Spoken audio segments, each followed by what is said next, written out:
উন্মাদনা লেখিকা কায়নাত খান কবিতা পর্ব ৪১। বিয়ে কিভাবে হয় সেটা তুইও জেনে নিস জানোয়ার। তুই না ডাক্তার ছিলি, কেমন ডাক্তার ছিলি তুই? আমার ধৈর্যের বাঁধ ভাঙিস না শেখের বেটি। কথাগুলো দাঁতে দাঁত চেপে উচ্চারণ করে হাতে ধরা পানির গ্লাসটি মেঝেতে নামিয়ে রাখে অভি। তারপর এক মুহূর্ত আর সেখানে দাঁড়ায় না, দ্রুত পায়ে দরজার দিকে এগিয়ে যেতে লাগে সে। তবে সদর দরজার কাছে পৌঁছে হঠাৎ থেমে যায় অভি। কাঁধের ওপর দিয়ে একবার ফিরে তাকায় আনন্দের দিকে। তার চোখে মুখে তখন কঠোরতার ছাপ স্পষ্ট। বাড়ির বাইরে বের হলে খবর আছে। হুঁশিয়ারিটুকু ছুড়ে দিয়ে সজোরে দরজাটি বন্ধ করে বেরিয়ে যায় সে। দরজা বন্ধ হওয়ার বিকট শব্দে যেন পুরো ঘর কেঁপে ওঠে। অথচ সেই শব্দের চেয়েও বেশি তোলপাড় চলছিল আনন্দের ভেতরে। মেঝেতে পড়ে থাকা মেয়েটি আর নিজেকে সামলে রাখতে পারে না।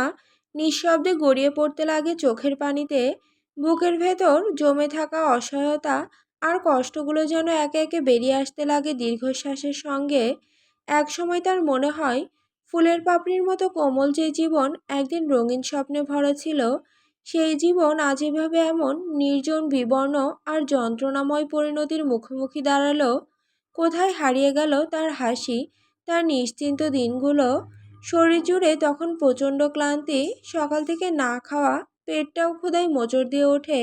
কিন্তু সেই ক্ষুধা মেটানোর শক্তিটুকু যেন অবশিষ্ট ছিল না তার মধ্যে। চোখের পাতা ক্রমশ ভারী হয়ে আসতে থাকে। অবশেষে ঠান্ডা মেঝেকেই আশ্রয় করে কুঁকড়ে শুয়ে পড়ে আনন্দী। চোখের কোণে শুকিয়ে না যাওয়া অশ্রুর দাগ নিয়েই ধীরে ধীরে তলিয়ে যায় ঘুমের অতল দেশে। সেখানে হয়তো কিছুক্ষণের জন্য হলেও বাস্তবের নির্মমতা তাকে খুঁজে পাবে না। অপর প্রান্তে অভি ছুটে চলে যায় শহরের সেই পুরনো আড্ডাখানায়, যেখানে রাত নামলেই জড়ো হয় একদল পথহারা মানুষ। কেউ তাসের টেবিলে ভাগ্য পরীক্ষা করে, কেউ বেসুরো গলায় গান ধরে, আবার কেউ নিজের জীবনের দুঃখগাথা বলতে বলতে হঠাৎ অকারণে হেসে ওঠে। সেই হাসির আড়ালে লুকিয়ে থাকে শত না বলা বেদনা। নিজের সাঙ্গপাঙ্গদের নিয়ে অভিও গিয়ে বসে সেখানে। রাত যত গভীর হতে থাকে ততই বাড়তে থাকে ভিড়। চারপাশে ধোঁয়ার কুণ্ডলী, মদের গন্ধ আর মাতালদের উচ্চস্বরে হাসাহাসিতে জায়গাটা ক্রমেই সরগরম হয়ে ওঠে। কেউ গলা ছেড়ে গান ধরেছে, কেউ টেবিলে হাত ঠুকে তাল দিচ্ছে। পুরো পরিবেশটাই যেন এক বিশৃঙ্খল উৎসব। ঘরের এক কোণে টেবিলে বসেছিল অভি, এক হাতে মদের বোতল, অন্য হাতে ফোন। স্ক্রিনের দিকে স্থির দৃষ্টিতে তাকিয়ে কি যেন দেখছিল সে।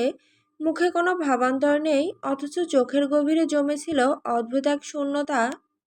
কিছুক্ষণ পর পাশে বসা নোভেল কৌতূহলী হয়ে জিজ্ঞেস করে, কি হয়েছে ভাই? কোনো উত্তর দেয় না অভি। হঠাৎ করেই সে চেয়ার সরিয়ে টেবিলের ওপর উঠে দাঁড়ায়। তাকে এভাবে দাঁড়াতে দেখে আশেপাশের মাতালরাও হইচই শুরু করে দেয়। কেউ হাততালি দিতে থাকে, কেউ শীষ বাজাতে থাকে। আদৌ কেন উল্লাস করছে সেটাও বোধহয় তাদের নিজেদের জানা নেই। অভি ফোনটা সবার সামনে তুলে ধরে, তারপর জড়ানো কণ্ঠে গুনগুন করে ওঠে, white skin girl girl, girl heart you black you, eyes meet you, my future dark you, why this kolaveri di. গান শেষ হতেই চারপাশে হাসি আর উল্লাসের রোল পড়ে যায়।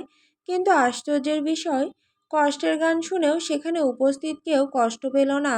বরং হইহুল্লোড় যেন আরও বেড়ে গেল কয়েক গুণ। অভি বোতলটা ঠোঁটে তুলে কয়েক ফোঁটা বের হওয়ার আশায় উল্টে ধরে সে। কিন্তু বোতল ইতিমধ্যেই খালি। বিরক্ত হয়ে সেটি একপাশে ছুঁড়ে ফেলে টেবিল থেকে নেমে আসে অভি।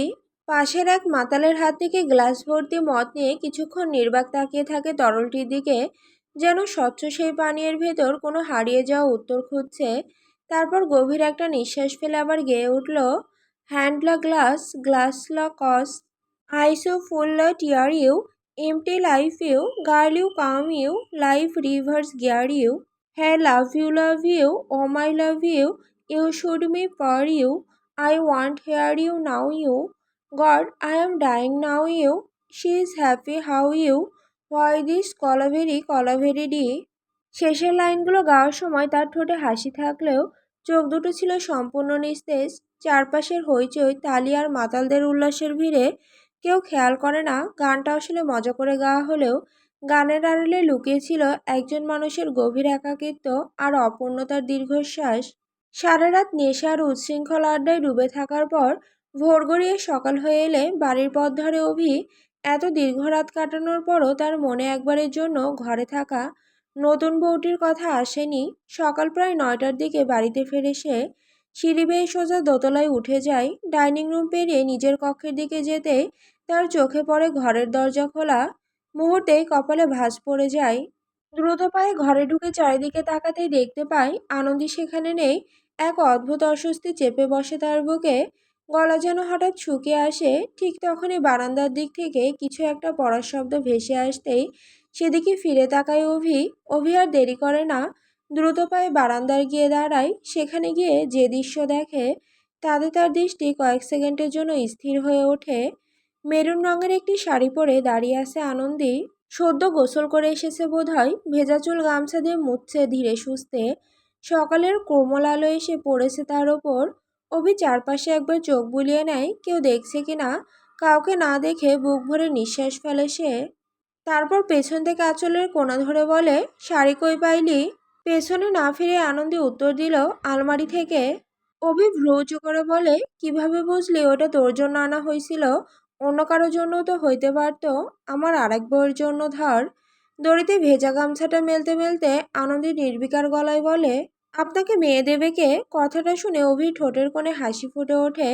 দিতে হয় না সোনামণি, আমরা কেড়ে নিয়ে আসার লোক। আনন্দী কোনো জবাব দেয় না, এমন ভঙ্গিতে ঘরের দিকে হাঁটতে শুরু করে যেন কথাগুলো তার কানে পৌঁছায়নি। অভিও তার পিছু নেয়। ঘরে ঢুকে জিজ্ঞেস করে, রান্না শেষ? আনন্দী ঘুরে তাকায়, আমি রান্না করতে পারি না। খাইতে পারোস? বলতেছি খাইতে পারোস?